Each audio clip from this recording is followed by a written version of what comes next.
നിങ്ങളുടെ ഫേവറേറ്റ് സീരിയലുകൾ ടിവിയിൽ വരുന്നതിന് മുൻപേ സൺ നെക്സ്റ്റ് ആപ്പിൽ കാണാം. ഇനി എല്ലാവർക്കും മുൻപേ കാണൂ. ഇപ്പോൾ തന്നെ സൺ നെക്സ്റ്റ് ആപ്പ് ഡൗൺലോഡ് ചെയ്ത് സബ്സ്ക്രൈബ് ചെയ്യൂ. അച്ഛൻ ഇതൊന്ന് വായിച്ചോക്കെ.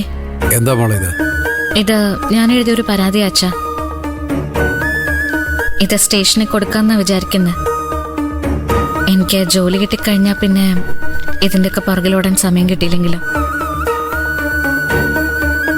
സുധേട്ടന്റെ മരണത്തിന് കാരണക്കാരായവര് എപ്പോഴും സുഖിച്ചു കഴിയുമല്ലേ. തെറ്റ് ചെയ്തതിനുള്ള ശിക്ഷ അവരനുഭവിക്കേണ്ട അച്ഛ.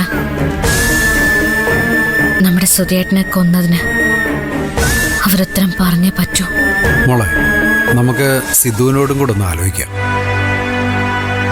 പരാതി സിദ്ധു എഴുതുന്നല്ലേ നല്ലത്. അതാകുമ്പോ ലോ പോയിന്റ്സ് ഒന്നും വിട്ടു പോകത്തുമില്ല. സിദ്ധുവിനെ അധികം ബുദ്ധിമുട്ടിക്കാതിരിക്കുന്ന അച്ഛൻ നല്ലത്. സിദ്ധുവിനിപ്പോ വേറൊരു കുടുംബമുണ്ട്, അതിൻ്റെതായ കുറെ പ്രശ്നങ്ങളും ഉണ്ട്. അതിൻ്റെ ഇടയില് നമ്മുടെ കുടുംബകാര്യങ്ങളും കൂടി ഇടപെടുന്നത് അത് ശരിയാണോ? സിദ്ധു ഒരു വക്കീലല്ലേ മോളെ. ഒരു വക്കീലിന്റെ സഹായം നമ്മൾ തേടുന്നോണ്ട് ഒരു കുഴപ്പമില്ല. അതിലെന്തെങ്കിലും തെറ്റുണ്ടെന്ന് എനിക്ക് തോന്നുന്നില്ല. വേണ്ട അച്ഛാ, അത് ശരിയാവില്ല. അതല്ല മോളെ, ഒരു പരാതി കൊടുത്തുകൊണ്ട് മാത്രം എല്ലാം നടക്കുമെന്ന് വിചാരിക്കുന്ന അബദ്ധമാണ്. പോലീസുകാരാ, തെളിവൊന്നുമില്ലാത്ത കേസുവാ.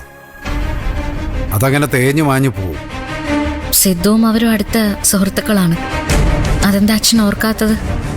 എന്റെ മോളെ, ഞാനതൊന്നും മറന്നിട്ടില്ല. അവര് തമ്മിൽ അടുപ്പമുണ്ടെന്ന് കരുതി ഈ കേസിൽ സിദ്ധു നമ്മോടൊപ്പം നിൽക്കില്ലെന്ന് എങ്ങനെ പറയാൻ പറ്റും? നിൽക്കുമെന്ന് തന്നെ എൻ്റെ മനസ്സ് പറയുന്നത്. അതുകൊണ്ട് സിദ്ധുവായിട്ട് കൂടെ ഒന്ന് ആലോചിക്കാം. അച്ഛൻ അത്ര നിർബന്ധമാണെങ്കിൽ ആയിക്കോളൂ, ഞാൻ എതിരൊന്നും പറയുന്നില്ല.